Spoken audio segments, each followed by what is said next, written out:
Baik, Ibu-ibu sekalian, kita mulai. Assalamualaikum warahmatullahi wabarakatuh. Waalaikumsalam warahmatullahi wabarakatuh. Waalaikumsalam warahmatullahi wabarakatuh. Alhamdulillah rabbil alamin, wassalatu wassalamu ala Rasulillah wa ala alihi wa ashabihi wa man tabi'ahum bi ihsanin ila yaumiddin. Asyhadu an la ilaha illallah wahdahu la syarikalah wa asyhadu anna Muhammadan abduhu wa rasuluh, amma ba'd. Baik, Ibu sekalian, rahimakumullah jami'an. Alhamdulillah, mari kita bersyukur kepada Allah Subhanahu wa taala. Alhamdulillah pada hari ini kita berikan hidayah taufik untuk bisa melanjutkan kajian kita, dan sekarang kita atau tema kajian kita adalah kajian tematik terkait dengan hukum-hukum yang berkaitan dengan fikih kurban ya. Karena beberapa hari lagi insya Allah kita akan merayakan salah satu syiar yang agung dalam Islam, yaitu Idul Adha. Dan di situ di antara bentuk syiar ya, selain sholat Idul Adha ya, dan qadarullah kita tahun ini belum bisa melaksanakannya, namun syiar yang lainnya berupa kurban ya, kita alhamdulillah bisa tetap ya, walaupun dengan harus memperhatikan protokol kesehatan. Baik, berkaitan dengan hewan kurban ya, akan kita bahas nanti apa saja hukumnya ya. Kemudian kita akan membahas hewan-hewan yang terkait dengan kurban tersebut, kemudian apalagi syarat-syaratnya, dan orang-orang yang akan melaksanakan kurban tersebut. Demikian juga pendistribusiannya ya, bagaimana tuntunan yang sesuai dengan syariat Islam atau sunnah dalam hal distribusinya gitu ya. Baik, Ibu sekalian, kurban ya, merupakan satu bentuk ibadah yang sudah dikenal oleh seluruh umat. Bahkan umat non-muslim ya, orang-orang musyrik, orang-orang penyembah berhala, kaum paganis, itu pun ya kita dengar dari sejarah ya, kita ketahui dari sejarah bagaimana dulunya orang-orang jahiliyah atau orang-orang yang musyrik lainnya, mereka mengorbankan ya, tujuannya adalah pendekatan kepada Tuhan yang mereka percaya ya, apakah itu mengorbankan anak ya, atau wanita ke dalam sungai misalnya ya, sebagai tumbal dan sebagainya. Ini adalah bentuk pengorbanan, dan mereka memberikan itu tujuannya adalah untuk mendekatkan diri mereka kepada Tuhan yang mereka percaya. Nah, dalam Islam ada juga dikenal dengan istilah kurban ini. Bahkan di awal-awal generasi umat manusia yang pertama kali, ketika anak Nabi Adam ya, dua orang anak Nabi Adam, yaitu Habil dan Qabil, mereka diperintahkan oleh Allah untuk berkurban ya. Yang satu kurbannya diterima, yang satu lagi ditolak karena ya tidak memenuhi kriteria yang telah ditetapkan oleh syariat ketika itu. Nah, secara umum ibadah kurban ya, ini ada tiga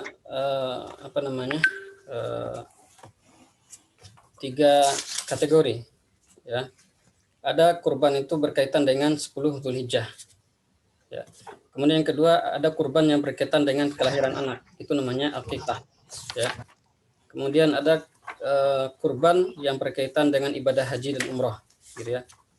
Nah, sekarang fokus kita adalah bahas kurban yang berkaitan dengan masuknya waktu bulan Dzulhijjah ya, tepatnya adalah tanggal 10 Dzulhijjah dan 3 hari setelah itu yang diistilahkan dengan hari tasyrik ya. Baik, itulah dia fikih udhiyah ya, fikih kurban. Baik, yang pertama di sini akan kita bahas definisi udhiyah atau hewan kurban, kemudian hukumnya dan dalil-dalil yang berkaitan dengannya, begitu juga dengan syarat-syarat. Yang pertama, definisi udhiyah. Definisi udhiyah secara bahasa itu adalah Zabhul udhiyah waktu duha. Menyembelih atau penyembelihan hewan kurban pada waktu duha. Ya. Penyembelihan hewan kurban pada waktu duha. Itu secara bahasa. Secara istilah syariat, hiya ma yudbahu minal ibil wal baqar wal ghanam wal ma'iz taqarruban ila Allah Ta'ala yaumal 'id. Udhiyah adalah sesuatu yang disembelih, baik itu berupa unta, kemudian sapi, atau kambing, atau domba. Ya, sebagai atau dalam rangka mendekatkan diri kepada Allah Subhanahu wa taala pada waktu hari raya. Ini hewan kurban atau udhiyah.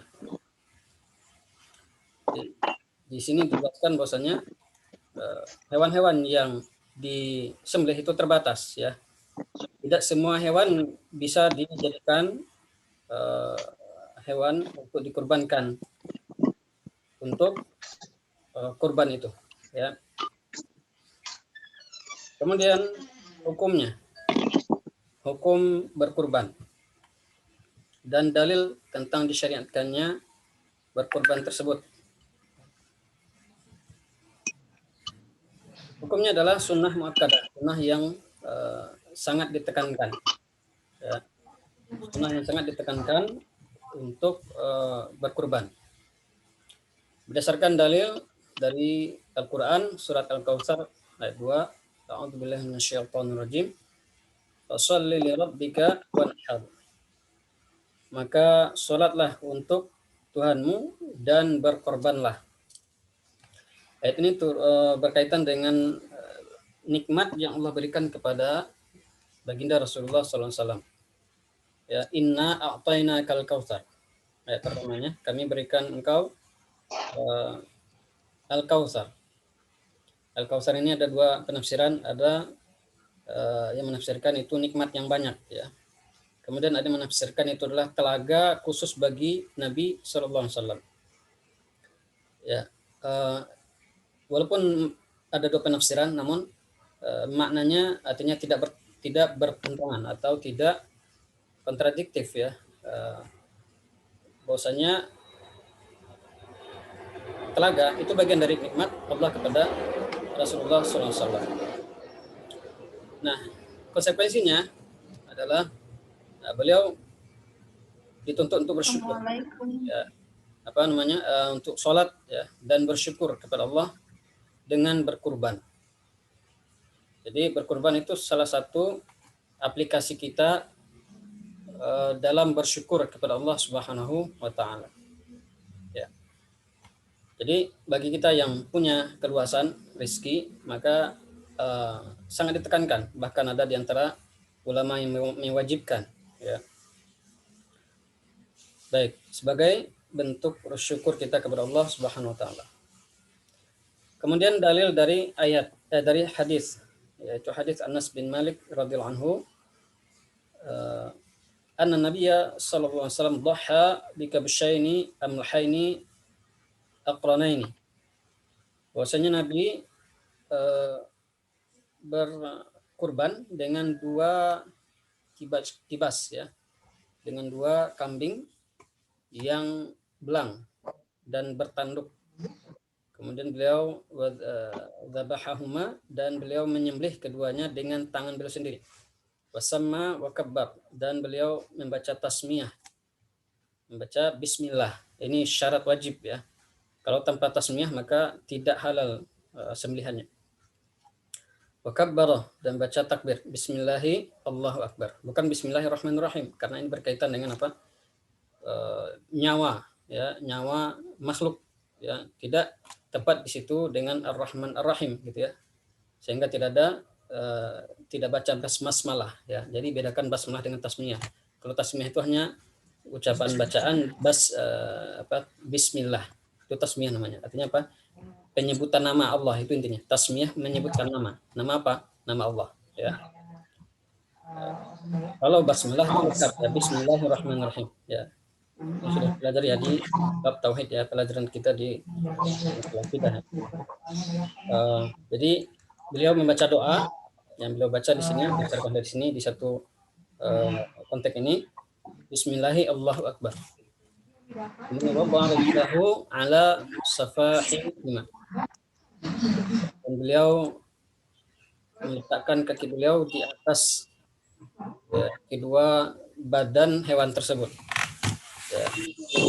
Beliau menginjak hewan tadi sebagai bentuk apa? Supaya lebih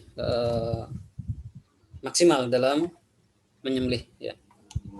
Jadi di sini dianjurkan kita sendiri yang tampil, yang melaksanakan atau yang melakukan pemotongan itu yang dianjurkan. Ya. Kecuali kalau dia tidak bisa, ya bisa diwakilkan kepada tukang jagal. Baik, itu dalil yang menjelaskan tentang sunnahnya, dianjurkannya berkurban. Kemudian ibu sekalian rahimani rahimakumullah, syurutu masyru'iyatil udhiyah. Syarat-syarat disyariatkannya berkurban. Artinya kapan seseorang itu sudah bisa atau diberikan beban untuk berkurban. Yang pertama, tusannu al-udhiyah fi haqqi man wajadat fihi asyurut al-atiyah. Disunahkan berkurban bagi orang yang mendapatkan atau memenuhi syarat-syarat berikut. Yang pertama, al-Islam.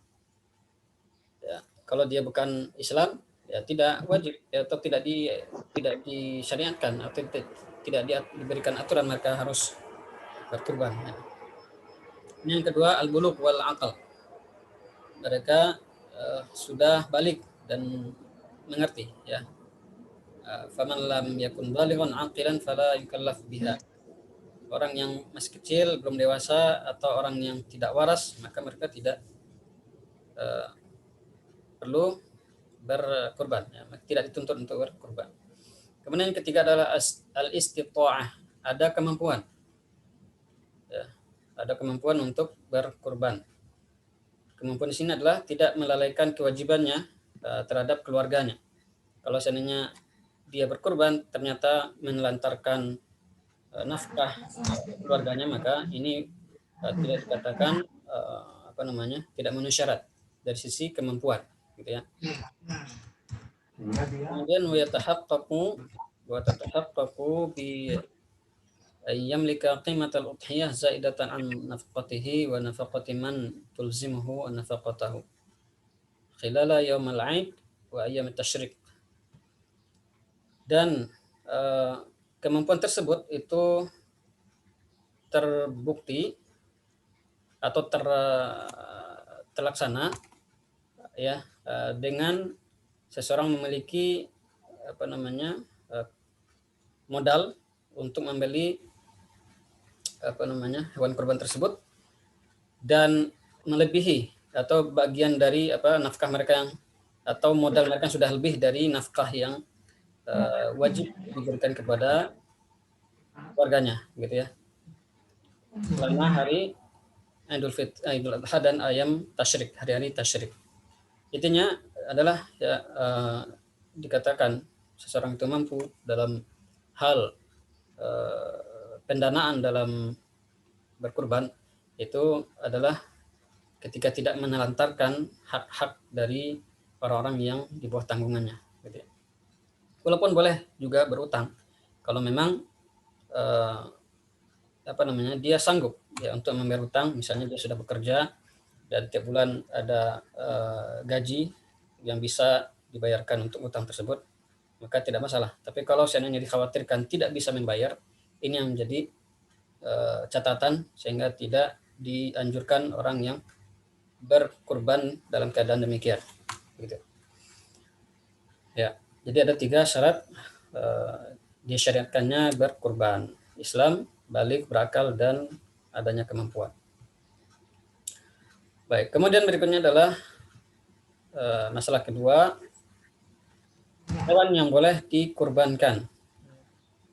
Tidak boleh berkurban kecuali dengan hewan-hewan berikut. Yang pertama onta, kemudian sapi, dan ghanam, kambing, al-ma'is, domba. Jadi 3 ini hewan yang biasa dilakukan dalam hal berkurban ya. Tidak ada nanti berkurban dengan hewan lain seperti ayam ya kan, atau kelinci ya, dan hewan yang lainnya. Adapun kerbau ini dikiaskan ke hewan sapi. Jadi bolehkan kerbau. Dalilnya adalah a'udzubillahi minasyaitonirrajim wa likulli ummatin ja'alna mansakan liyadhkuru smallahi ala ma razaqahum min bahimatil an'am. Dan bagi setiap umat ya yang telah Allah jadikan atau Allah ciptakan, Allah tumbuhkan dari berbagai generasi, itu mereka ada ritual mansak ya, ritual berkorban.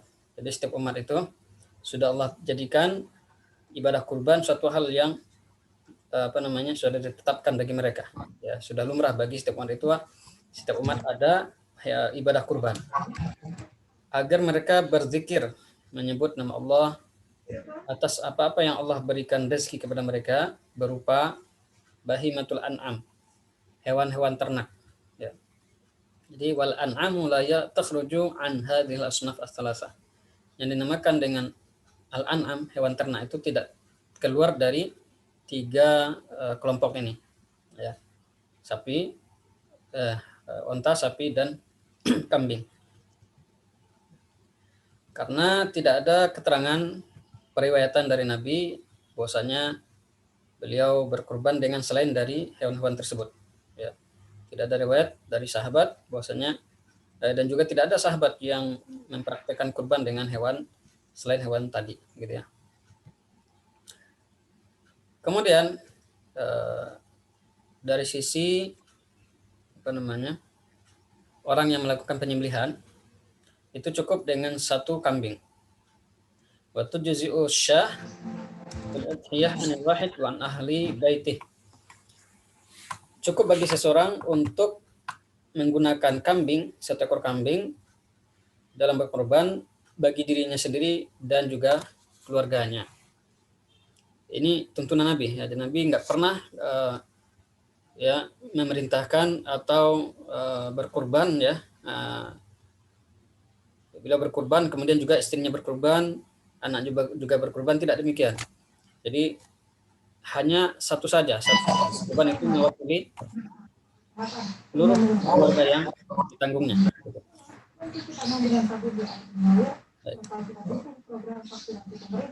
Berdasarkan hadis Jabir radhiyallahu anhu qala naharna ma'a Rasulillah sallallahu alaihi wasallam amal Hudaybiyah al-badanah an 7 wal baqarah an 7.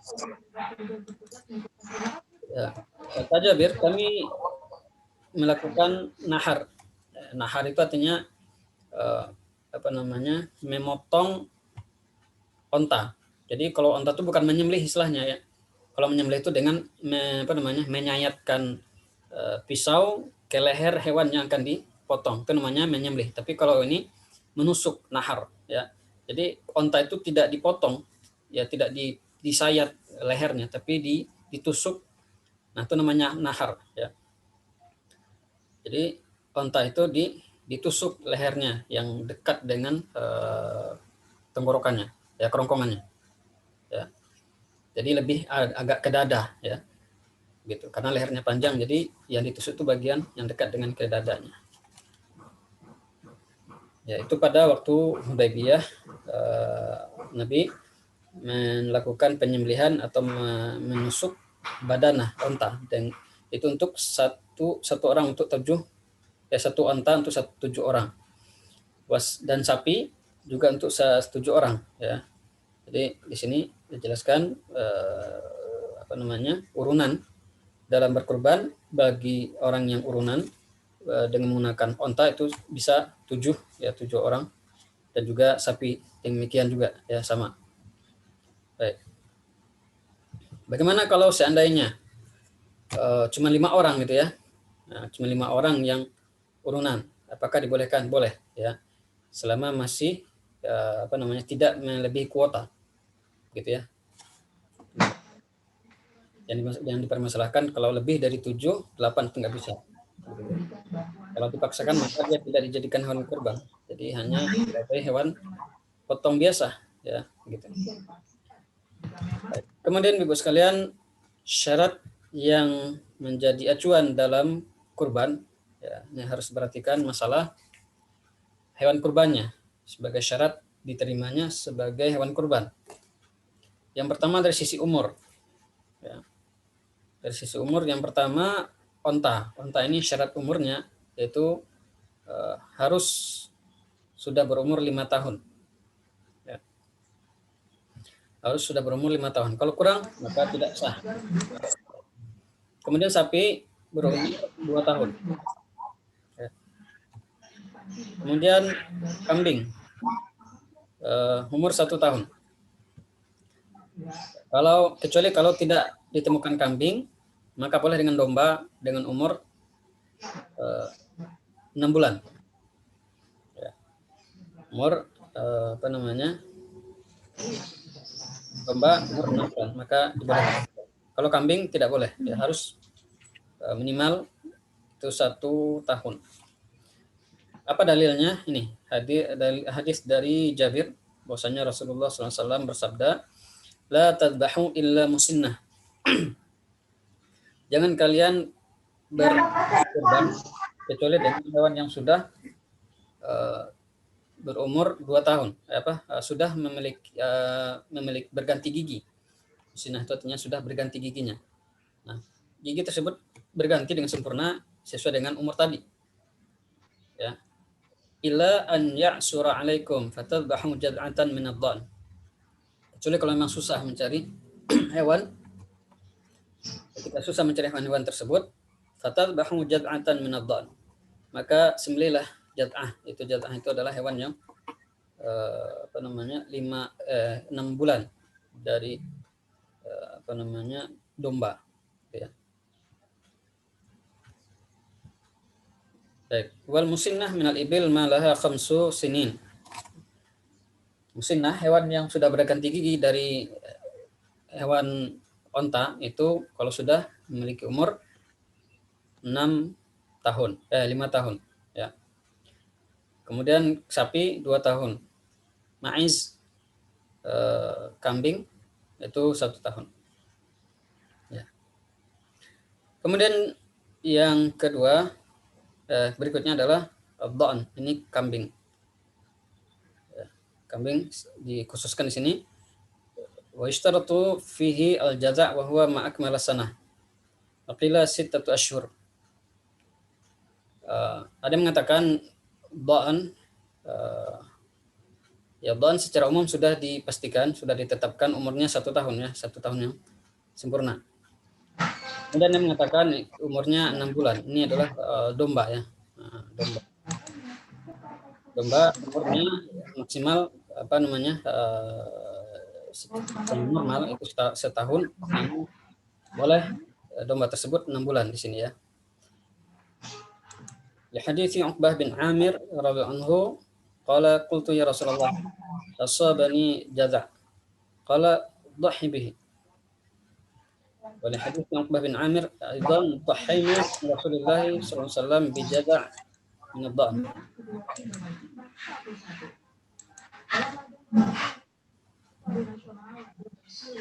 Kata Uqbah bin Amir, aku berkata kepada Rasulullah, saya hanya punya jaza' ya. Berkorbanlah dengan jaza' tersebut. Kemudian juga di hadis yang lain dari perawi yang sama, kami berkorban bersama Rasulullah SAW dengan jaza' domba ya. Ini dalil menjelaskan bahwasanya domba atau kambing itu adalah hewan yang disyariatkan untuk dikorbankan atau dibolehkan berkorban dengan kambing atau domba. Baik. Berikutnya adalah syarat yang sangat urgent dari hewan yang akan dikurbankan adalah ada sisi kesehatannya, ya. Disyaratkan bagi onta, kambing, sapi dan kambing hendaknya terbebas dari cacat, ya, yang menyebabkan kekurangan dari nilai dagingnya, ya, dan harganya. Maka tidak boleh, ya, mengorbankan hewan yang ajfa, arja, amra, maridah, hewan yang kurus, ya, tidak berdaging, ya. Kemudian hewan yang pincang, kemudian hewan yang buta, dan hewan yang sakit. Nah, ini 4 cacat yang tidak bisa ditoleransi dalam hal hewan kurban. Berdasarkan hadis Bara bin Azib, bahwasanya Nabi sallallahu alaihi wasallam bersabda, "Arba'un la tujzi'u fil adahi al-awra al-bayyin 'auruha." Ada 4 cacat yang tidak boleh, tidak memenuhi syarat dalam hewan kurban adalah aura, buta yang sangat jelas butanya. Jadi siapapun tahu, melihat kambing itu bisa menilai, oh ini kambingnya buta. Tapi kalau ramu-ramu dikit maka dalam hal ini tetap sah, ya. Jadi di sini ada kata al-bayyin, yang jelas gitu, ya. Jelas. Kemudian al-maridah al-bayyinu maradah, yang sakit memang sakitnya sangat jelas gitu. Wal arja al-bayyinu maradah, dan pincang yang jelas sekali kepincangannya. Ya, sehingga berpengaruh dalam mencari makan, ya. Tidak gesit dalam mencari makan seperti kawanan yang lain, ya, sehingga berpengaruh terhadap pertumbuhan dan gizinya gitu, ya. Gitu. Wal ajfa la tunqi, kurus yang tidak ada tulang sumsumnya, artinya tidak ada dagingnya lagi gitu, ya. Saking kurusnya. Ya, wal ajfa al hazilah, yang kurus. Kemudian dikiaskan juga dalam hal ini adalah cacat dalam hal yang 4 ini dikiaskan, dianalogikan seperti al-hatma allati dhahabat sanayaha, yang tidak ada lagi giginya, semuanya udah copot semua. Wal adba, yang tidak ada lagi ininya, atau sebagian besar telinganya itu sudah hilang, atau tanduknya tidak ada. Wa nahwi dzalika min al-uyub, dan aib-aib. Namun sebagian ulama membolehkan kalau masalah kalau tanduknya cuma tanduknya saja yang patah misalnya satu gitu, tidak mengurangi keabsahannya, ya, masih bisa ditoleransi, atau telinganya robek sedikit atau ya, sumbing misalnya, maka sebagian ulama membolehkan. Jadi di situ ada yang disepakati oleh para ulama adalah, ya, 4 penyakit ini, cacat ini yang jelas, ya, buta, sakit, kurus, dan pincang gitu. Kemudian waktu penyembelihan.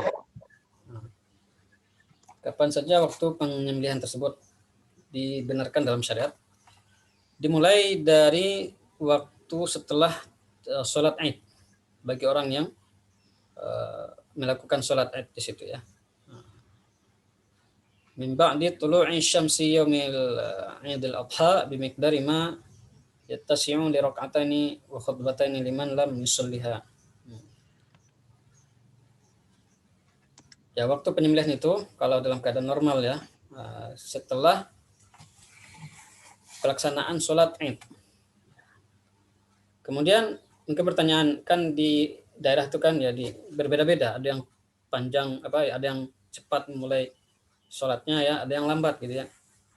Maka standarnya kita ambil orang yang sudah cepat di daerah itu, mana yang lebih cepat melaksanakan sholat Idul Adha-nya gitu, ya. Baik. Kemudian hal ini berdasarkan hadis Al-Bara bin Azib, man shalla salatana wa nasaka nusukana faqad asaba nusuk wa man dhabaha qabla an yusalliya falyu'id makanaha ukhra. Barang siapa yang sholat di tempat sholat kami dan menyembelih di tempat penyembelihan kami, maka itu sudah sesuai dengan ketentuan ibadah kurban. Dan barang siapa yang menyembelih sebelum sholat Idul Adha, maka hendaklah dia mengulang kembali ya di kesempatan lain. Artinya dia sudah batal, sudah hangus kesempatannya untuk berkurban, karena waktunya itu batasannya adalah ya setelah sholat Idul Adha. Kalau sebelum sholat maka batal, maka sudah hapus ya kesempatannya untuk berkurban tahun itu. Harus diganti kalau memang dia mampu, kalau dia mau lagi ya diganti di tahun depannya begitu ya. Maka sangat diperhatikan ya dalam hal waktu penyembelihan tersebut, sehingga berpengaruh ya, karena berpengaruh terhadap keabsahan dalam ibadah kurban tersebut. Ya. Ini awalnya ya. Kemudian akhir dari waktu penyembelihan, yaitu ketika matahari terbenam di akhir hari tasyrik, berarti tanggal 13 Zulhijjah. Ya, tanggal 13 Zulhijjah sorenya terbenam matahari, maka itu batas akhir dari penyembelihan, tidak boleh lagi lewat dari itu. Ya. Kemudian bagaimana hukumnya kalau menyembelih di waktu malam? Ya. Nah, ini ada perselisihan dari ulama dan mengatakan karena berdasarkan dalil ada ayam ya, kata-kata ayam min ma'mududat ya, ayam hari-hari tertentu, maksudnya adalah hari itu maksudnya siang kata mereka ya. Jadi mereka menganggap ibadah kurban itu atau pelaksanaan kurban itu hanya di siang hari. Kenapa? Karena di antara penilaiannya adalah adanya syiar ya. Jadi syiar itu diperlihatkan ke seluruh umat manusia. Ya, liyadhkuru smallahi ala ma razaqahum. Agar mereka menampakkan syiar ya, berzikir, menyebutkan nama Allah, bertakbir ketika menyembelih, dan itu supaya kelihatan sama orang lain ya, semua umat manusia di siang hari. Namun pendapat ini kurang tepat ya. Dalam syarab ayam itu meliputi siang dan malam, maka pendapat yang benar adalah dibolehkan walaupun di malam hari ya. Tapi jarang ya di negara kita ini menyembelih di malam hari. Tapi kalau seandainya memang ada tuntutan atau suatu darurat, maka boleh saja ya. Baik, kemudian berikutnya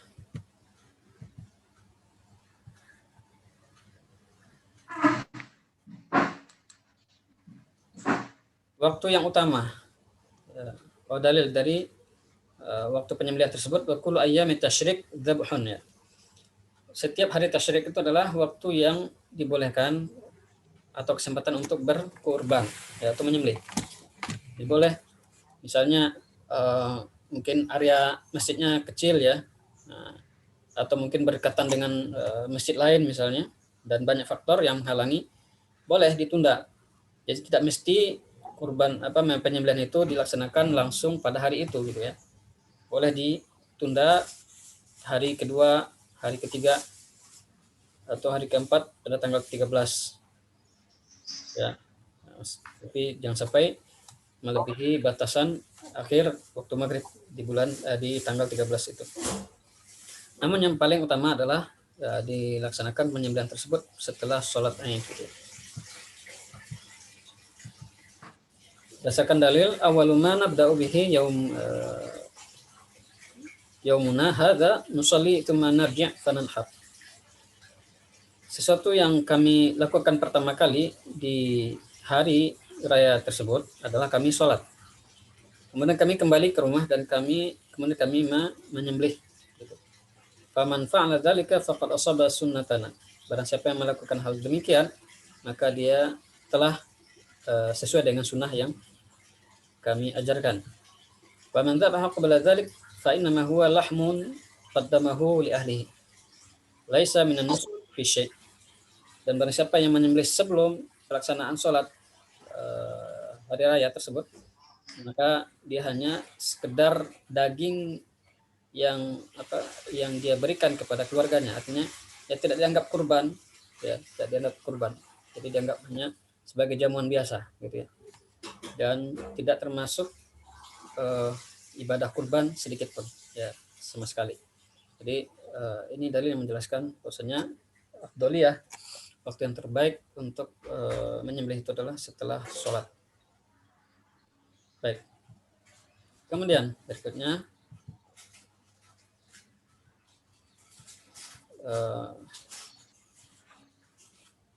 bagaimana tindakan terhadap istilahnya mayasna'u bil udhiyah, artinya bagaimana pendistribusian ya, pendistribusian atau hal yang berkaitan dengan hewan tersebut, bagaimana cara pemanfaatannya, gitu ya. Cara pemanfaatan dari hewan kurban adalah yusannu lil mudhahi an ya'kula min udhiyatahu. Dianjurkan bagi orang yang berkorban, sahibul kurban, untuk memakan sebagian dari hewan kurbannya. Jadi dianjurkan. Ya. Jadi tidak tidak benar orang beranggapan kalau dia berkorban dia tidak boleh mencicipi hewan kurbannya. Ya, bahkan sepertiga. Bayangkan sepertiga itu banyak ya. Sepertiga dari hewan kurbannya itu hak dia. Ya. Wa yahdi lil aqarib wal jiran al asdiqa. Dan kemudian sisanya yang 2/3 itu dihadiahkan kepada kerabat dekat, kepada tetangga dan teman-temannya, dan juga disedekahkan kepada orang fakir, gitu ya.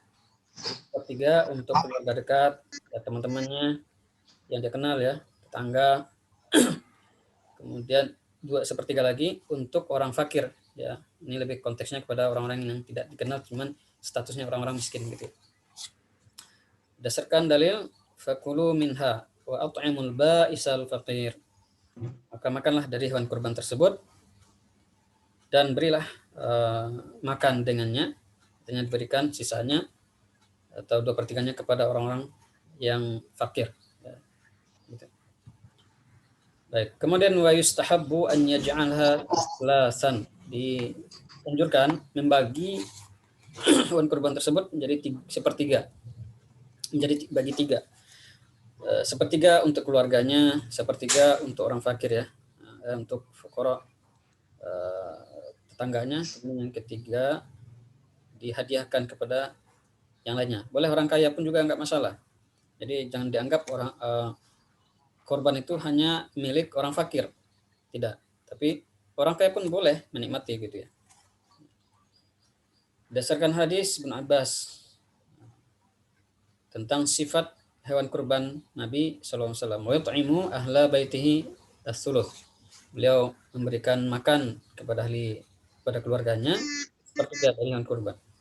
Wa yut'imu fuqara jiranihi suluth, dan memberikan 1/3 kepada kerabat dekatnya yang fakir. Kemudian wa yatasaddaq ala su'al bisuluth, dan bersedekah kepada orang-orang para pengemis ya.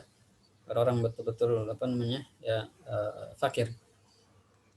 Jadi di sini Nabi sendiri membagi 3 ya, 1/3 untuk keluarga, 1/3 untuk kerabat tetangga, kemudian 1/3 lagi untuk para orang-orang fakir. Kemudian juga di antara keyakinan sebagian kaum muslimin yang tidak boleh menyimpan hewan kurban itu lebih dari 3 hari. Nah, ini diberikan rincian ya, karena memang awalnya pernah di suatu ketika dulu Nabi melarang menahan atau menyimpan ya hewan kurban itu lebih dari 3 hari. Karena apa? Karena ada waktu itu musim panceklik gitu ya. Jadi kekurangan makanan, jadi tidak boleh menimbun barang, ya menimbun hewan kurban tersebut. Nah, kalau dalam keadaan normal boleh. Wa yajuzu idkharu luhumi al-adhahi ba'da 3 ayyam. Boleh menyimpan daging-daging hewan kurban setelah 3 hari. Ya, setelah 3 hari, artinya hari keempat dia masih ada, yang belum dibagikan, gitu kan. Maka boleh ya. Berdasarkan hadis Buraidah, Rasul Nabi SAW bersabda, "Kuntu nahaitukum an idkhari luhumil adhah faqas salas." Aku pernah melarang kalian untuk menyimpan daging kurban selama lebih dari 3 hari. Famsiku ma badalakum. Maka lakukanlah ya sesuka kalian apa yang telah jelas bagi kalian. Artinya kalau setelah tidak ada faktor yang menjadikan larangan hewan kurban tersebut disimpan seperti panceklik, maka tidak masalah. Ya. Kemudian berikutnya adalah sesuatu yang harus diperhatikan oleh sahibul kurban yang berkurban itu sendiri apabila memasuki 10 hari pertama bulan Zulhijjah. Ya. Apabila seseorang yang berkurban sudah menempuh 10 hari atau menempuh 10 hari pertama bulan Zulhijjah, diharamkan baginya untuk memotong rambut ya atau mencukur yang ada di di tubuhnya, mencukur rambut atau memotong kukunya sampai dia berkorban ya. Sampai dia memotong hewan kurbannya. Berdasarkan hadis Ummu Salamah radhiyallahu anha, "Idza dakhala al-ashru wa 'indahu aw udhiyah yuridu an yudhi fala ya'khudanna sya'ran wa la yuqallimna dhafran." Jika sudah masuk 10 hari pertama bulan Zulhijjah, kemudian dia berniat untuk berkurban, ya, dia memiliki hewan kurban dan berniat untuk berkurban, maka janganlah dia mencukur, ya, mengambil rambut, ya, mengambil artinya ya, mencukur atau menggunting dan sebagainya, mencabut, dan juga jangan dia memotong kukunya. Dalam satu ayat, fala yamusanna min sya'rihi wa basyarihi syai'an, janganlah dia menyentuh sedikit pun, menyentuh dalam artian mencabut atau mencukur rambutnya ya atau dari kulitnya sedikit pun. Bagaimana kalau seandainya dia baru berniat itu setelah 3 hari misalnya, 3 hari pertama bulan Zulhijjah dan kamu tanggal 3 atau tanggal 9 ya misalnya, atau ya sehari mau berkurban baru dia berniat dan siap untuk berkurban, maka ketika itulah berlaku hukum larangan tersebut.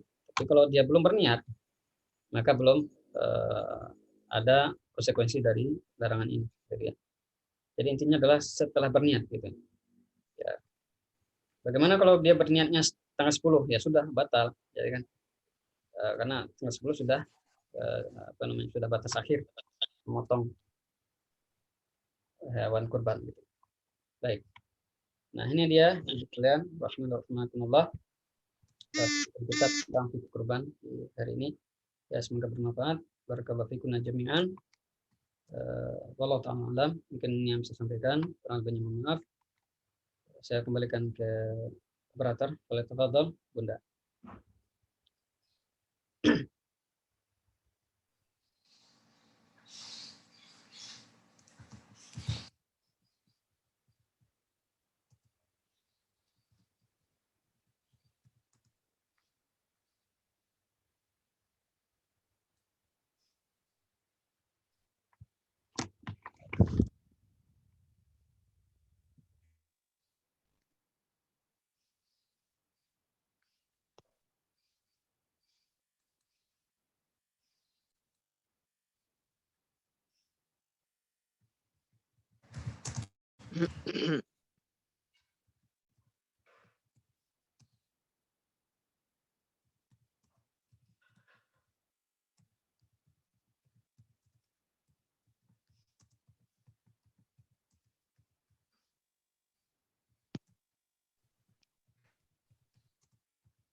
Assalamualaikum, mati ya. Waalaikumsalam warahmatullahi. Ya, Ibu. Oh iya, Ustadz, mohon informasi, apakah kalau kita berkorban dan tidak mengambil daging korbannya itu termasuk sah ya Ustadz? Terima kasih. Baik, barakallahu fiik. Ya, hal ini tidak berpengaruh terhadap keabsahannya, ya. Karena yang sampai kepada Allah itu bukan hewannya, bukan masalah hewannya ya, tapi la yanalallaha luhumuha wala dima'uha walakin yanaluhu taqwa minkum. Jadi yang sampai kepada Allah itu adalah ketakwaan kita, ya, keikhlasan kita dalam berkorban. Namun di satu sisi kita juga harus memperhatikan sunnah, artinya apa? Yang betul-betul dilakukan Nabi gimana gitu ya. Jadi kita itu harus apa namanya mengikuti bagaimana aturan Nabi. Ya walaupun di antara aturan Nabi ada yang tidak berkonsekuensi dosa gitu ya. Cuman kurang apa namanya? Kurang mengikuti Nabi. Ya kita kan dituntut untuk mencontoh Nabi kan ya. Qul in kuntum tuhibbunallah fattabi'uni yuhibbukumullah ya. Jika kamu betul-betul cinta kepada Allah, kata Allah, ya, ikutilah aku.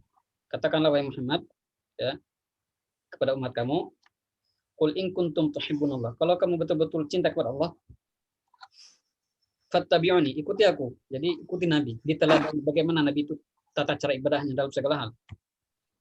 Termasuk dalam kurban. Nabi kalau berkurban ngambil separuh sepertiga. Ya. Kalau kita ingin mencontoh Nabi 100%, ya kita ambil dalam hal ini ya, karena ya itulah tuntunan Nabi ya.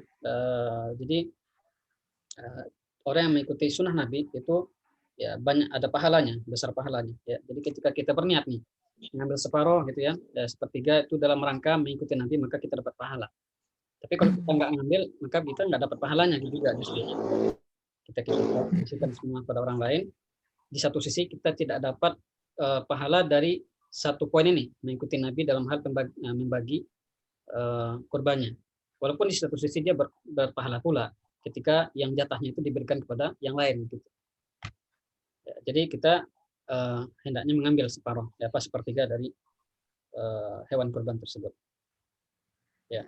Kemudian begini Ustadz, mohon solusinya dari Ustadz, karena sekarang kan banyak sekali korban yang kita salurkan untuk daerah-daerah terpencil, bahkan untuk negara-negara lain ini. Nah, itu solusinya gimana Ustadz supaya kita juga dapat meneladani Nabi, kita bisa mengambil sepertiga itu kira-kira solusinya gimana ya Ustadz?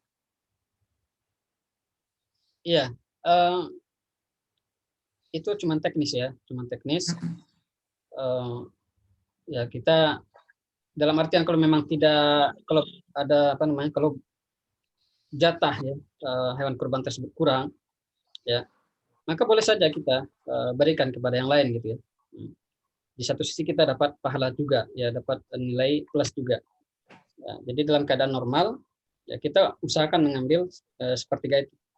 Tapi kalau kita ingin apa namanya ada tuntutan lain misalnya yang betul-betul orang sangat fakir dan segala macam ya, sangat butuh sekali dengan makanan, maka dalam hal ini ya kita boleh ya dibolehkan mendistribusikan hak kita yang sepertiga itu kepada yang lain gitu. Apa itu maksudnya Ibu? Halo? Iya, terima kasih Ustadz.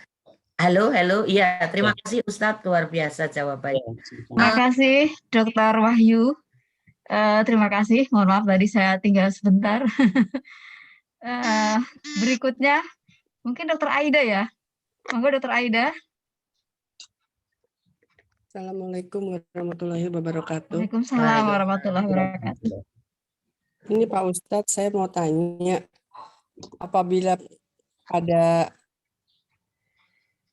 hari Idul Adha, seseorang hanya punya dana untuk membeli kambing satu. Kemudian dia ingat, oh iya, ada anaknya yang belum diakikah gitu. Itu yang mana dulu yang kita kerjakan, untuk akikah atau untuk kambing kurban gitu? Ya. Cukup sekian Pak Ustadz. Ya, terima kasih. Assalamualaikum warahmatullahi wabarakatuh. Ya, ini masalah prioritas ya. Prioritas apa yang kita dahulukan, korban atau akikah ya. Yang pertama, ibadah itu sangat baik dilakukan memang pada waktunya. Ini kaidah pertama ya. Setiap ibadah itu dianjurkan atau lebih tepat dilaksanakan pada waktunya. Misalnya ibadah kurban, ya tepatnya kita lakukan ketika waktu hari raya haji gitu ya. Akikah juga ada waktunya, gitu kan? Waktunya adalah ketika anak itu baru sudah berumur 7 hari ya, gitu. Nah, kemudian pertanyaannya, ternyata anak ini belum sempat diakikahkan ya, begitu ya? Iya. Nah, bagaimana solusinya? Ya, karena waktu kurban itu terbatas, ya kan? Maka hendaknya kita mendahulukan kurban. Walaupun boleh dengan 2 niat ya, sebenarnya boleh juga 2 niat karena dia ibadah sunnah ya dan memiliki sifat yang sama dalam hal kurbannya. Jadi ibadah udhiyah, hewan kurban, akikah dan dam ketika berhaji itu memiliki kemiripan hukum ya. Nah, jadi aku setiap ibadah itu lebih baik dilakukan pada waktunya, gitu kan? Ya, ibadah kurban ketika waktu kurban, ibadah ketika baru berumur 7 hari. Jadi solusinya bagaimana? Ya ada 2 kemungkinan. Dia bisa menggabung. Kalau dia tidak ada dana misalnya, cuma 1 kurban, maka boleh dia gabungkan niatnya. Niat kurban sekaligus akikah. Insya Allah nggak masalah ya. Tapi kalau dia punya, maka bisa di hari lain karena waktu akikah itu tidak boleh diqadha, artinya dalam artian kalau memang tidak sanggup ketika di hari ke-7-nya ya baru setelah dia dewasa misalnya, maka boleh saja insya Allah. Seperti itu. Oh, jadi bisa digabung Pak Ustadz niatnya itu? Iya. Akikah dan kurban. Digabungkan niatnya. Jadi hukumnya seperti itu ya Dokter Aida ya, bisa digabung ya. Oh iya, baik Pak Ustadz, terima kasih. Ya, sama-sama. Baik, terima kasih Ustadz. Saya itu maaf, itu ya. Kan bagi orang yang nggak mampu. Iya. Kalau kita mampu, maaf. Kalau kita mampu, masa harus digabung sih? Enggak, tadi saya bilang dananya cuma pas gitu. Iya. Jadi cuma satu bisa dana cuma beli 1 itu kambing aja gitu yang saya tanyakan ya. Iya. Oh ya, tambahannya Bu ya. Sebenarnya sih masalah kurban ya. Ini ada keringanan sebenarnya. Kalau kita nggak mampu ya kambing ya. Kambing yang berumur yang sekarang kan normal 3 juta ya. Boleh kita domba 6 bulan itu harganya paling berapa? Nggak nyampe 3 juta kan, mungkin 1,5 lah. Bisa juga seperti itu cara mensiasati. Oh, jadi beli 2 gitu ya. Ya. Jadi ya bahkan sekarang seorang perokok pun sebenarnya bisa dia berkorban tiap tahun. Coba bayangkan, rokok tiap hari berapa? 20.000 dan sebagainya. Ya, 20.000 sehari, coba bayangkan sebulan, setahun. Itu udah bisa buat berkurban gitu kan. Iya. Sebenarnya kalau orang mau berkurban itu bisa aja. Minimal 1,5 juta. Itu udah bisa sebenarnya. Ya, cuma karena keminiman ilmu agama ya jarangnya pencerahan dari para dai dan ustadz yang memberikan penjelasan yang lebih detail ya pada umat itu jarang ya. Sehingga ya sudah orang biasa ngerokok, bahkan dai-nya juga ngerokok gitu kan ya, ustadz-ustadznya ngerokok. Iya. Nah, jadi masalahnya orang nggak mau sih Ustadz. Iya. Kesadarannya itu kurang ya. Iya. Karena minimnya ilmu tadi ya nggak ngerti. Nah, iya. Mintanya ke si itu Abah 1 bungkus dulu. Ya. Seperti itu. Baik. Oke. Kembali ke Dokter Aida. Gimana Dok jawabannya? Iya, kalau misalnya dananya minim, berarti beli domba aja yang lebih murah, tapi dapat 2 gitu. Bisa, boleh. Ya. Karena yang sampai kita itu takwaannya tadi kan, tidak dari sisi masalah prioritasnya dari sisi niatnya itu. Ya, bukan itu nomor 2, masalah daging itu masalah nomor 2, persyaratan itu nomor 2. Iya, Pak Ustadz. Terima kasih Pak Ustadz. Baik, terima kasih Dokter Aida. Dokter Aida tadi mengatakan akan izin di jam 8 Pak Ustadz karena beliau masih bertugas ya. Jadi panitia memantau COVID ya di Ciracas. Baik, selanjutnya Ibu sekalian atau mungkin saya sapa dulu Prof. Misha nih, baru pertama kali bergabung di sini, kawan kami di EMQ. Assalamualaikum, Prof. Misha. Ibu Misha, Assalamualaikum. Bu, halo? Halo, Bu Misha? Oh, mungkin dia hanya standby ya. Waalaikumsalam warahmatullahi wabarakatuh. Terima kasih Bu, menyempatkan bergabung kemari. Saya tahu Ibu sangat sibuk sekali dan kajiannya juga banyak. Alhamdulillah, ini kajian tiap rutin Kamis tiap hari Sabtu Bu. Umumnya kan ibu-ibu ini banyak pertanyaan. Kadang-kadang pertanyaan di luar tema gitu ya. Tapi yang penting apa yang terjadi sehari-hari. Prof, mungkin ada yang ingin disampaikan terkait kurban ini, Hafadol? Kebetulan belum ada. Baik, terima kasih. Terima kasih. Terima kasih monitor di sini. Baik, saya kembali ke yang lain. Ibu Israni tadi pagi-pagi sudah muncul dan Ibu Sinta ini tadi juga. Bu Sinta, Ibu Sinta, ya. Assalamualaikum. Waalaikumsalam warahmatullahi wabarakatuh. Terima kasih ya Bu Emi untuk kesempatannya, juga untuk Pak Ustadz. Afwan, ingin saya tanyakan, tadi saya dengar bahwa dari hadis Ummu Salamah yang menyatakan orang yang niat berkurban itu dia selama 10 hari sebelum waktu kurbannya, kalau dia berniat 10 hari, dia orang tersebut sudah tidak boleh mencukur kumis atau memotong kuku atau rambut. Andai kata nih Pak Ustadz, hewan kurbannya itu baru dipotong di hari tasyrik yang kedua, apakah dia juga harus menunggu hewan kurbannya terpotong dulu, baru boleh memotong kuku, kumis, atau rambut?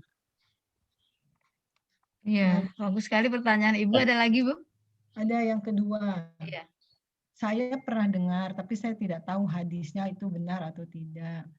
Ada yang menyatakan perbedaannya antara hari raya biasa dengan hari raya haji. Kalau hari raya biasa sebelum kita ke masjid disunahkan untuk makan terlebih dahulu. Tetapi kalau hari raya kurban itu kita habis sholat Id menyembelih kurban dulu, baru disunahkan untuk makan. Apa benar atau salah, saya nggak ngerti nih Ustadz, mohon pencerahan. Waduh, lapar Bu, kalau nunggu kurban dulu, kalau habis sholat oke kali ya. Sorry, silakan Ustadz. Baik, ya, Masya Allah, barakallahu fiik ya. Yang pertama, masalah hukum memotong ya, atau larangan memotong rambut dan semacamnya ketika masuk 10 hari pertama bulan Zulhijjah. Ya, apakah larangan ini berlanjut sampai, atau apakah ketentuannya itu ketika pemotongan ya, batasannya adalah pemotongan hewan kurban tersebut. Ya, di satu sisi ya, di dalil yang lain ya, tapi dalil ini kurang ini ya, dhaif ya. Sebagian ulama menthaifkan ya, di mana ketika seseorang itu menyembelih ya, kemudian sembelihan itu menjadi tunggangannya di hari kiamat kelak. Kemudian ada lagi dalil yang mengatakan bahwasanya apa hikmahnya dari larangan tersebut? Hikmahnya adalah ketika seseorang menahan diri dari memotong ya rambutnya ya, ketika pemotongan hewan kurban tersebut, maka dosanya akan gugur gitu ya, beriringan dengan pemotongan rambutnya atau kukunya ketika hari kurban tersebut ya. Namun pertanyaannya, apakah ya larangan ini sesuai dengan tekstual hadis yang mengatakan 10 hari pertama? Di sini kan 10 hari pertama ya, apakah batasannya itu ketika dia memotong atau tidak ya? Maka jawabannya secara umum ya, dalam tekstual ini 10 hari pertama ya, di 10 hari pertama gitu. Tapi untuk kehati-hatian ya, maka kita jangan memotong sampai hewan sembelihan tersebut dipotong gitu ya, gitu.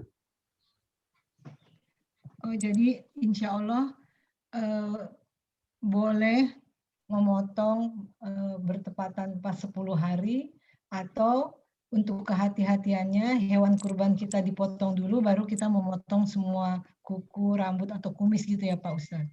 Ya. Jadi larangannya ini nggak sampai haram Ibu ya sebenarnya. Makruh ya. Karena berkaitan dengan pahala yang dia peroleh gitu ya. Jadi kalau masalah pahala ini kan lebih cenderung konteksnya masalah keutamaan gitu ya. Gitu. Iya. Jadi nggak sampai haram gitu. Iya. Nah, jadi kalau untuk kehati-hatinya sudah. Kalau karena ada kaitannya dengan pemotongan hewan tersebut, maka dia ya bersabar dulu lah untuk tidak memotong sampai hewan kurbannya dipotong. Wallahu ta'ala. Yang pertama. Yang kedua, masalah adab ya dalam berhari raya, khususnya ketika sebelum sholat Id. Maka ada dalil ya, dalilnya sahih ya, bahwasanya seseorang ketika Idul Fitri itu dianjurkan dia membatalkan atau dia tidak berpuasa dulu, atau hendaknya dia makan dulu pagi sebelum berangkat sholat Idul Fitri. Tujuannya apa? Hikmahnya supaya dia tidak dianggap masih puasa, gitu. Supaya dia tidak dianggap masih puasa, karena waktu itu sudah tidak bulan puasa lagi, tidak Ramadan sudah keluar, sudah berlalu, gitu kan. Kemudian yang kedua, adab ketika Idul Adha. Dianjurkan kita tidak makan dulu. Hikmahnya adalah supaya kita bisa menyantap hewan kurban tadi yang sudah dipotong. Jadi kalau di zaman Nabi itu kan sederhana ya, nggak perlu kayak orang-orang kita ya, apalagi orang Padang ya, harus banyak bumbu dulu kan kalau masak daging itu kan. Jadi kelamaan kalau ikutin adat orang Indo gitu kan, dalam memotong hewan kurban tuh kelamaan ya. Cuman kalau Nabi dan simpel aja, kalau orang Arab ya nggak terlalu ribet masalah pemotongan hewan. Ya mereka pulang langsung dibakar. Habis dipotong langsung dimakan. Ya, langsung dikonsumsi, langsung dimakan udah kan gitu. Nah gitu. Jadi kalau kita orang Indo ya kayaknya kelamaan ya sudah ya. Kalau masih bisa mampu menahan ya sampai selesainya hewan kurban tersebut matang ya masalah. Ya. Jadi tujuan utamanya adalah memakan hewan kurbannya itu tadi gitu. Ya, walaupun ini cuma anjuran ya dan sunnah gitu. Jadi kalau seandainya memang belum bisa mendapatkan atau menyantap hewan kurbannya sudah, ya berbuka dengan yang lain aja gitu ya, nggak mesti daging. Cuman ya kalau konteks dari dalil tersebut itu adalah tujuannya adalah apa? Supaya bisa menyantap menyantap hewan kurbannya, itu tujuan utamanya gitu. Seperti itu. Jadi Pak Ustadz, walaupun sekarang kan kebetulan saya juga alhamdulillah orang awak nih Pak Ustadz. Jadi kalau kebetulan kalau memang begitu, tetapi dalil yang berlaku sebelum sholat Id atau sholat Idul Kurban kita memang tidak boleh makan ya Pak Ustadz. Itu tetap berlaku ya, walaupun kalau kita memasak hewan kurban kita kelamaan, kita boleh makan sesudah sholat Id. Begitu Pak Ustadz. Boleh ya. Jazakallahu khair Ustadz. Memang itulah yang biasa kita lakukan kan Bu Sinta. Jadi begitu selesai sholat Id baru kita berbuka gitu. Terima kasih pertanyaan Bu Sinta, sangat bermanfaat. Saya teruskan dulu kepada yang lain. Ibu Yusrani ada pertanyaan Ibu? Boleh Bu, terima kasih. Ya silakan Bu. Ya. Assalamualaikum warahmatullahi wabarakatuh. Waalaikumsalam warahmatullahi wabarakatuh. Terima kasih waktunya untuk Pak Hendra dan Ibu sekalian. Yang ingin saya tanyakan adalah di tempat kerja saya memang melakukan kurban, ada panitianya, dan saya ikut juga berkurban. Pada saat pembagian untuk mustahik, saya minta untuk tetangga saya, dan saya pun juga dapat jatah untuk saya dari panitia. Apakah itu dibenarkan? Karena tetangga saya suka bilang, Ibu nanti kalau ada kurban di tempat kerja Ibu, kami boleh minta ya, begitu ceritanya. Kemudian satu lagi yang ingin saya tanyakan adalah, yang pertama ini inti pertanyaan gimana Ibu? Yang saya minta itu. Apakah kita boleh meminta? Maksudnya? Ya, untuk mustahik maksudnya. Itu korban pribadi kita, pribadi Ibu. Saya juga berkorban, tetapi kan saya di lingkungan kerja saya itu memotong beberapa sapi begitu atau dan kambing gitu. Dan saya ikut panitia, di situ kan memang banyak kan dibagikan untuk lingkungan sekitar tempat kerja, terus untuk mereka yang tidak mampu di sekitar lainnya, jadi memang dicatat sama panitia. Termasuk saya juga saya minta 5 bungkus untuk mustahik di tetangga saya. Apakah itu dibenarkan? Kemudian satu lagi pertanyaannya adalah, saya pernah ikut kurban di tempat kayak yayasan yatim, ada kantornya, dan juga dapat sertifikat dari situ. Tetapi dagingnya kan kita tidak dipotong di situ. Kurbannya itu dipotong di pesantren di daerah atau tempat yang lain, dan mereka punya cabang di daerah. Dia bilang begini, ibu nggak dapat mencicipi kurban ibu karena alasan itu dipotongnya di daerah dan itu dibagikan, dibuat untuk makanan kering gitu, seperti itu abon. Dan itu dibagikan ke panti-panti asuhan yang membutuhkan. Begitu kata dia. Tapi bagi saya sih nggak apa-apa, memang kita nggak dapat karena memang dia tidak memotong di dekat rumah kita dan tidak terjangkau untuk mengantarkan ke kita. Seperti itu Pak Ustadz, bagaimana pemahamannya seperti itu? Apakah dibenarkan atau menurut agama seperti apa? Baik. Itu aja Pak Ustadz, terima kasih. Nah, barakallahu fiik. Ya, yang pertama dibolehkan saja ya kita meminta, karena memang kita punya jatah sepertiga dari kurban kita. Bayangkan itu ya, mungkin nggak cukup sampai mungkin lebih dari 5 kilo, mungkin lebih ya. Dibolehkan ya kita mengambil jatah kita sepertiga ya dari hewan kurban kita itu, nggak masalah. Kemudian yang kedua, bagaimana hukumnya kita berkurban di daerah yang jauh? Boleh aja sih, boleh. Cuman di satu sisi ini, di satu sorotan atau dari sisi pendalilan atau sunnahnya, kita kekurangan ya, kita tidak bisa melaksanakan sunnah berkurban. Yang pertama, kita sendiri yang memotongnya. Kalau nggak bisa ya, kita paling tidak menyaksikan hewan kurban kita itu sunnahnya ya. Kemudian kita yang ketiga memakan dari sepertiga hewan kurban itu. Jadi ada 3 sunnah itu kurang lebih ya, dalam hal penyembelihan. Nah, kemudian bagaimana kalau seandainya hewan kurban itu dipotong di daerah misalnya, bukan tempat kita gitu kan? Boleh aja sih ya, boleh saja ya, nggak masalah. Ya, cuman kita di satu sisi kurang melaksanakan sunnahnya. Namun di satu sisi kita juga dapat pahala, nggak masalah ya. Di sisi lain kita dapat pahala juga ketika kita memberikan santunan atau bantuan penyaluran kurban di daerah lain yang memang membutuhkan ya. Jadi boleh ya, masalah.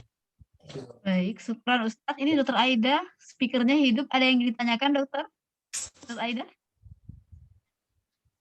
Oh, nggak lupa matikan Bu aja. Baik. Saya tanya. Selamat datang, ini ada dari Siti Hardi, Ibu siapa ya? Siti Hardi ini Ibu siapa ini? Tanya pakai namanya pria, tapi pasti ini ibu-ibu ini. Baik, terima kasih. Selanjutnya saya Waalaikumsalam. Dengan siapa Bu ini? Ibu Latifah, Ibu. Maaf. Oh, Masya Allah, Bu Latifah. Makasih Bu bergabung di sini. Kita ini ceramah interaktif dengan narasumber ahli fikih Ustadz Edra, Imam Masjid As-Salam. Iya. Kalau ada pertanyaan-pertanyaan seputar ini, saya berikan kepada tadi ada Bu Afia ya, Bu Afia atau Andung, Bu Afia, silakan Bu Afia, ada pertanyaan? Oh, Kak Ita di Purwakarta, ada pertanyaan Kak Ita? Purwakarta, halo. Ya, silakan. Assalamualaikum Pak Ustadz. Waalaikumsalam warahmatullahi wabarakatuh. Yang ingin saya tanyakan begini Ustadz, niat kurban insya Allah kali ini untuk orang tua, maksudnya untuk mama gitu, untuk ibu. Bagaimana hukumnya secara Islam Pak Ustadz? almarhum ya Kak Uni ya. Ya sudah almarhum ya. Almarhumah ya. Ya. Itu masih bisa Pak Ustadz seperti itu? Ya, boleh ya. Jadi kita berkurban ya, kemudian kita ikutkan hadiah pahalanya, ya pahalanya kita masukkan orang tua yang sudah meninggal. Boleh, karena Nabi pun seperti itu. Ketika beliau di satu ketika berkurban, ini adalah untukku dan umatku, gitu ya. Jadi Nabi berkorban untuk umatnya, berapa banyak umatnya gitu kan. Semenjak beliau semenjak umat ini semenjak beliau diutus jadi rasul ya itu umatnya, sampai beliau ya kan setelahnya gitu kan, setelah yang sudah meninggal ya. Untuk umatnya seluruhnya berarti sangat banyak sekali gitu kan. Jadi boleh mentransfer pahala, share pahala dalam hal ibadah kurban gitu bagi orang yang sudah meninggal. Adapun kalau masih hidup itu batasannya cuma 7 Ibu ya. Batasnya cuma 7. Kalau sapi. Kalau sepertujuh ya, 7 orang untuk 7 Ustaz ya. Ya, sepertujuh untuk satu sapi. Ya. Nah, adapun kambing itu satu keluarga yang memang satu di bawah naungan keluarga yang ditanggung gitu ya. Gitu. Seperti itu. Terima kasih Pak Ustadz. Sama-sama. Terima kasih Udi pertanyaannya. Ustadz, jadi berarti yang satu kambing tadi boleh untuk keluarga dan umat gitu ya. Nah, kalau yang kambing kalau yang sapi tadi yang sepertujuh untuk sendiri atau untuk juga sekeluarga dan umat juga tuh Ustadz yang sepertujuh tadi keluarga. Yang sepertujuh itu untuk satu keluarganya. Oh, bedanya situ ya, kambing dengan sapi ya. Baik. Menarik sekali. Ini mungkin ada pertanyaan dari Andung. Halo Andung, monitor Andung. Ya, silakan. Assalamualaikum Bu Emi. Waalaikumsalam warahmatullahi wabarakatuh. Assalamualaikum Ustadz. Waalaikumsalam warahmatullahi. Ustadz, pertanyaannya adalah bahwa ketika kita melakukan kurban ini, kita mengikuti apa yang dilakukan oleh Nabi Ibrahim. Kesimpulannya adalah bahwa kita tidak hanya dalam kehidupan ini mengikuti kebiasaan dan perilaku dari Nabi Muhammad Rasulullah SAW, tapi juga nabi-nabi yang lain, begitu ya Ustadz ya? Ya. Bagaimana jadi itu Ustadz? Padahal yang lain tidak ada hadisnya ya Ustadz. Yang ada hadisnya cuma Nabi Muhammad. Itu penjelasannya bagaimana ya Ustadz? Yang kedua Ustadz, dalam keadaan pandemi seperti ini, kondisi sekitar kita banyak yang membutuhkan gitu. Mana yang lebih utama? Kita memotong kambing sesuai dengan contoh daripada Nabi Ibrahim, atau kita menyedekahkan untuk orang sekitar kita. Gimana Ustadz penjelasannya? Ustadz. Sudah 2 dong. Ya, baru 2. Sama kalau Ustaz. Tapi pertanyaannya bagus banget. Bagus banget. Silakan Ustaz. Baik. Ya. Ibadah kurban memang merupakan ibadah yang sudah sangat klasik ya. Ibadah klasik dari zaman Nabi Adam sudah ada ibadah kurban itu. Cuman ya berbeda kaifiatnya. Ya, jadi direvisi setiap generasi itu direvisi. Ketika zaman Nabi Adam, oh gini tata cara berkurbannya seperti ini. Kemudian ketika Nabi Ibrahim, begini ya. Ketika Nabi Musa dan seterusnya sampai kepada Nabi kita Muhammad SAW berbeda pula. Jadi secara secara umum ya, yang namanya kurban itu ada ya dari setiap umat, kan itu tadi ya adanya. Setiap umat itu ada ibadah penyembelihan. Namun tata caranya berbeda Ibu ya. Tata caranya, kaifiyahnya itu berbeda, direvisi sesuai dengan masanya ya. Nah, jadi apakah kita berkurban ini termasuk dalam hal mengikuti syariat Nabi Ibrahim? Betul ya, secara umum kita ikutin ya syariat berkurban ini secara umum. Nah, namun secara terperinci, secara khusus ya, secara detailnya itu ada peran khusus dari Nabi gitu ya, ada peran khusus dari Nabi, karena syariat Nabi ini adalah penyempurna syariat sebelumnya. Jadi ibadah-ibadah yang masa klasik itu belum lengkap Ibu ya. belum lengkap, sampai datangnya Nabi Muhammad SAW lengkap sudah. Nggak perlu lagi penambahan, nggak perlu lagi pengurangan. Ada revisi, ya ada nasikh dan mansukh namanya. Ada yang direvisi, ada yang merevisi. Bahkan di zaman Nabi sendiri itu banyak perevisian, ya. Nah, batas perevisian itu ya zaman wahyu. Nggak ada lagi sekarang ceritanya, oh nanti ada apa? Sekarang di kalangan apa namanya orang akademik ya, orang-orang liberal itu mereka merevisi lagi Al-Quran dan Sunnah. Nah, ini kacau ya, bukan seperti itu. Jadi merevisi itu batasannya adalah ketika zaman wahyu diturunkan ya, zaman Nabi Muhammad SAW.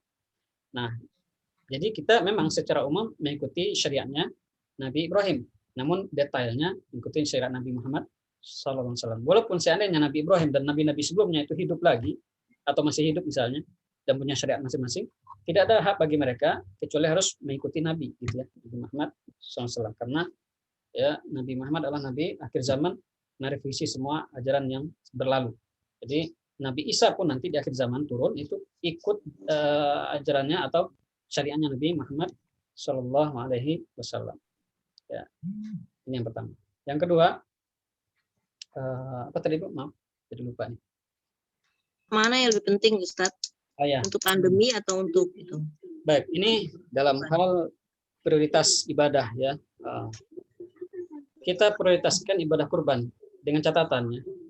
Secara umum ya, ibadah itu kan karena ibadah itu ada yang ibadah terbatas, artinya dia momentumnya cuma sekali setahun gitu kan. Momentumnya cuma sekali setahun. Atau ya di waktu-waktu tertentu saja. Ya seperti akikah nih sekali seumur hidup. Kalau haji ya juga ya wajibnya cuma sekali setahun. Cuman kalau yang belum haji ya bisa ya ibadah tahunan istilahnya. Jadi kurban juga ibadah tahunan. Nah dia cuma sekali setahun, maka kalau memang tidak mendesak sekali, maka kita dianjurkan untuk ibadah kurban itu. Ya, walaupun ya ada pandemi misalnya. Ya, karena bisa jadi nanti kita walaupun sudah kurban kita masih bisa berkesempatan untuk memberikan bantuan kepada orang yang terdampak pandemi. Gitu. Jadi lebih utama kita berkurban nih, dibanding orang yang membantu orang yang terkena yang terpapar. Kecuali kalau memang dia keluarga kita dan kerabat kita dan sangat butuh dengan dana kita sehingga kita tidak bisa berkorban misalnya, maka tentunya ini lagi ceritanya. Ya. Memang itu sangat darurat sekali ya. Maka ya kita boleh ya memprioritaskan membantu keluarga kita yang terdampak, ini sangat miskin sekali ya, kita salurkan dana untuk itu, maka ini ya mudah-mudahan Tuhan dibolehkan ya. Wallahu ta'ala. Ustadz, pertanyaan selanjutnya, karena kita memang apa ya, contoh terakhir adalah Nabi Muhammad, maka tolong jelaskan bagaimana kebiasaan Nabi Muhammad ketika berkorban, Ustaz. Ya. Selama ini kan yang kita dengar adalah kebiasaan Nabi Ibrahim ketika berkorban. Nah.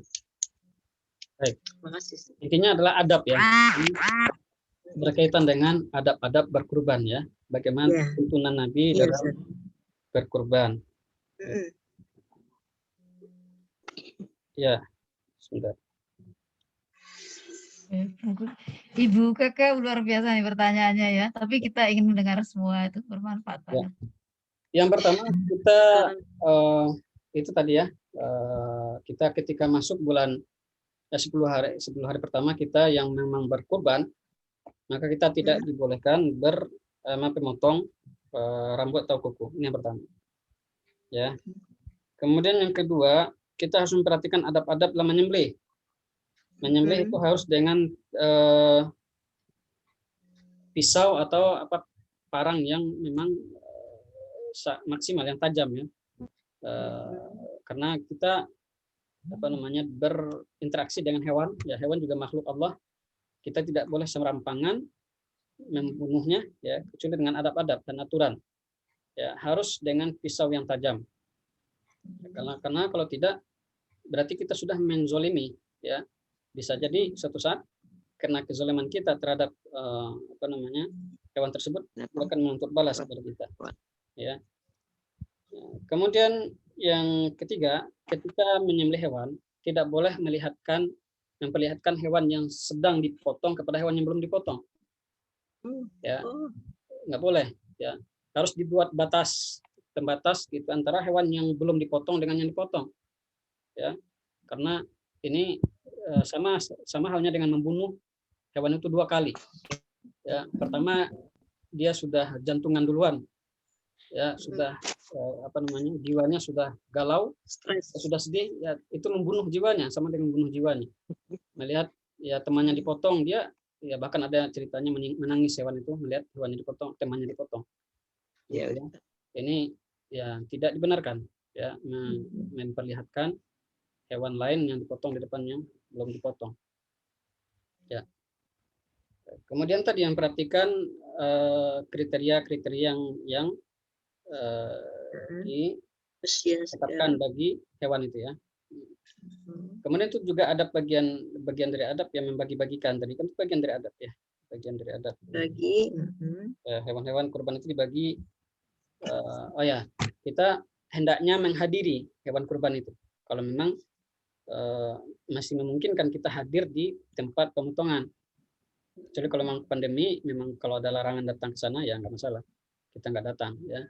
Mudah-mudahan itu sudah langsung ada pahalanya. Kita sudah niat karena memang ada halangan, maka kita tetap dapat pahala insya Allah ya. Dari awal kita sudah niat untuk menghadiri, paling tidak menghadirinya ya, menghadiri pemotongan hewan tersebut ya. Baik. Kemudian kita berzikir ya.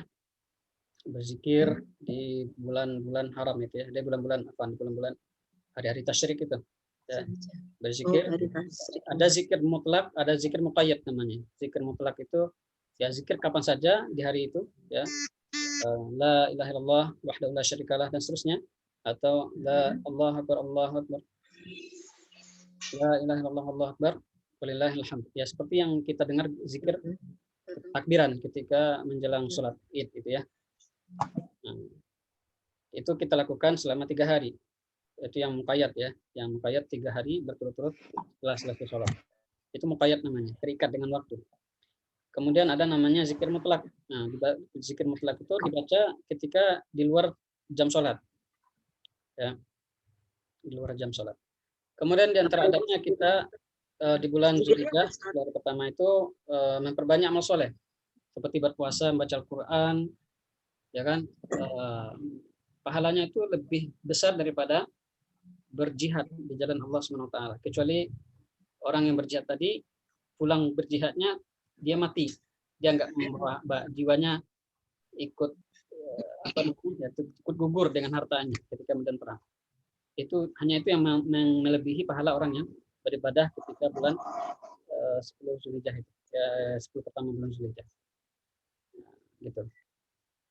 Banyak yang lainnya ya, mungkin itu yang bisa saya ceritakan. Wallahu ta'ala. Terima kasih Ustadz. Dan selanjutnya Bu Eka, biasanya Bu Eka banyak pertanyaan nih. Bu Eka, halo Bu Eka.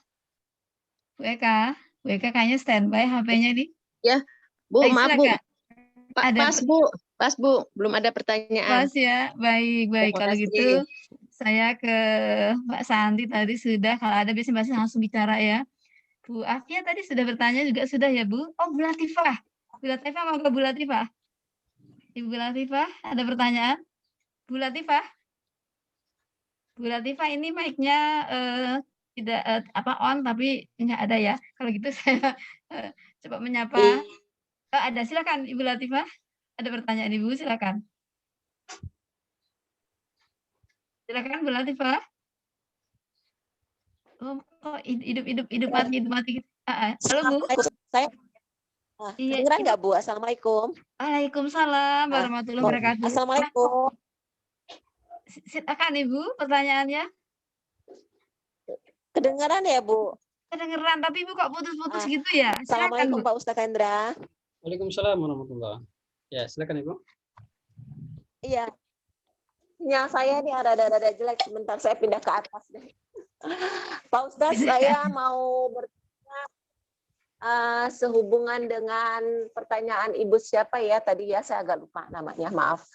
Jadi gini Pak Ustadz, saya kan juga insya Allah mau berkorban di tempat bukan daerah saya ya, di daerah pedalaman lah yang banyak orang lebih membutuhkan gitu ya Pak Ustadz. Halo. Iya, baik Bu, lanjut Bu. Iya, tadi buka itu pertanyaannya Ibu. Iya, lanjut. Ini sama dengan Ibu yang tadi, jadi kita niatnya itu, kan saya yang mengeluarkan korbannya, kita niatnya itu untuk keluarga kita dan almarhum orang tua saya yang baru aja meninggal, niatnya jadi gimana tuh Pak Ustadz? Nanti kita bilangnya ke orang yang ngurusin kambing kitanya itu gimana tuh Pak Ustadz niatnya? Itu aja sih Pak Ustadz. Oke, barakallahu fiik. Ya, ini masalah niat ya. Niat itu hanya Allah yang tahu ya.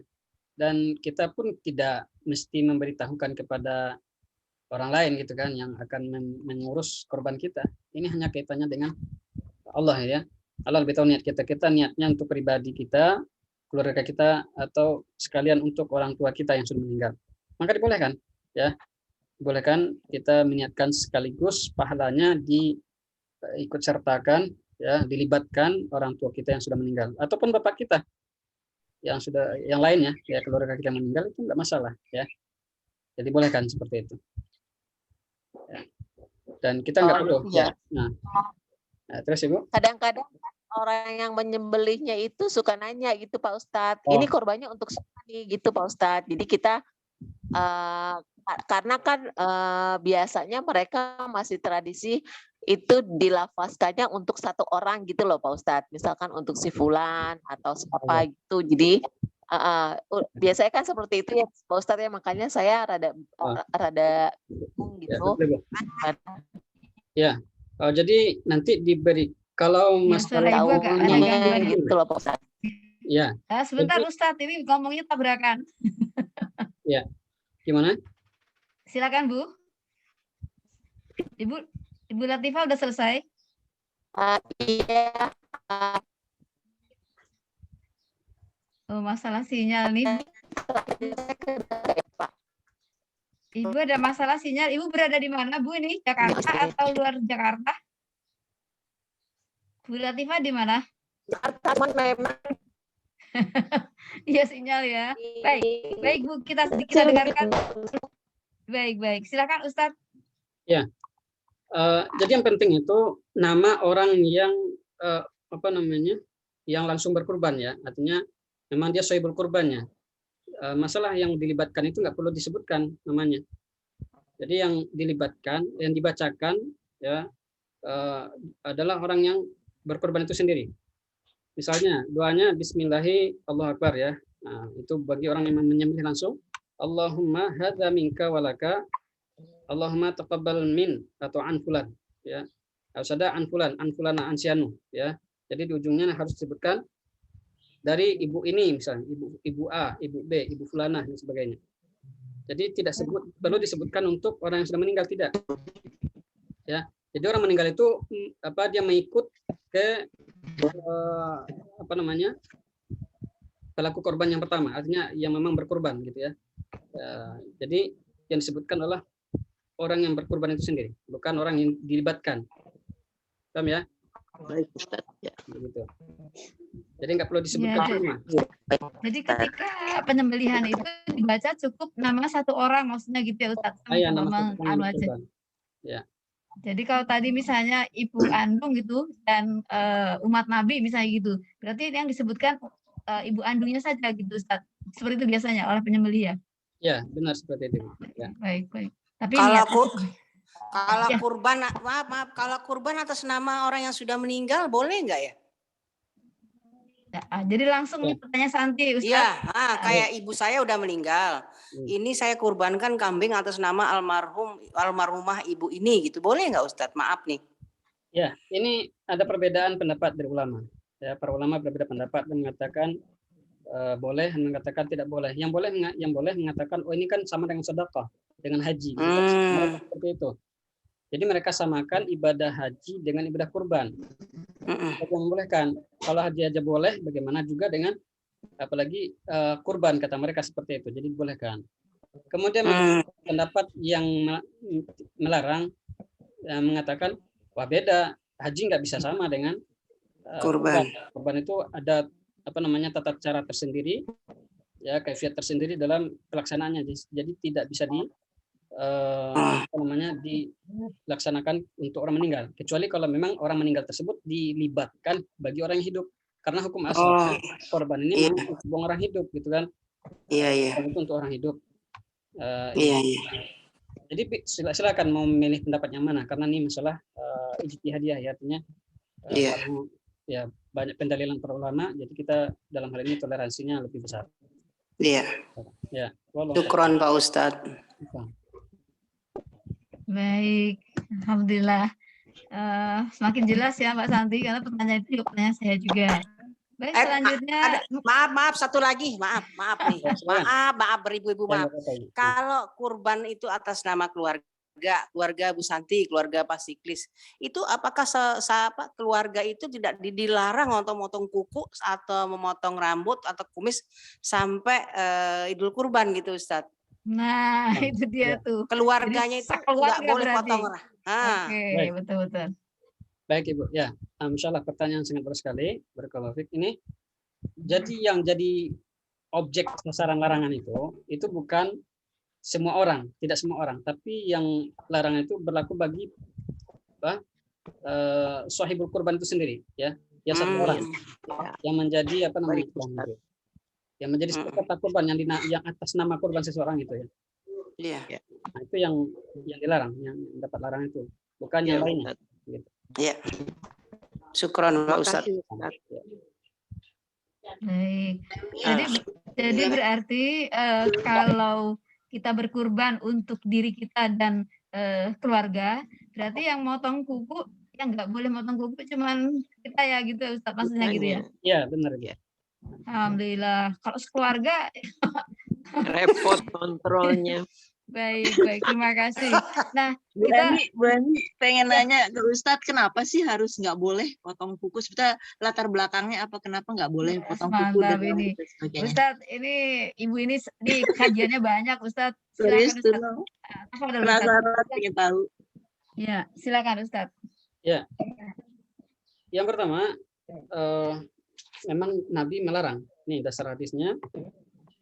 Apabila masuk 10 hari pertama bulan Zulhijjah, sementara dia punya hewan kurban yang ingin dia kurbankan, maka jangan sampai dia mengambil rambutnya dan juga memotong kukunya. Berarti ini ada larangan Nabi. Ya, hadisnya riwayat Muslim itu ya, nomor 1977. Ini dalil yang mengatakan melarang orang yang berkurban itu tidak boleh memotong kukunya dan memotong rambut. Kemudian yang kedua mungkin ada hikmahnya ya. Nah, hikmahnya itu tadi apa?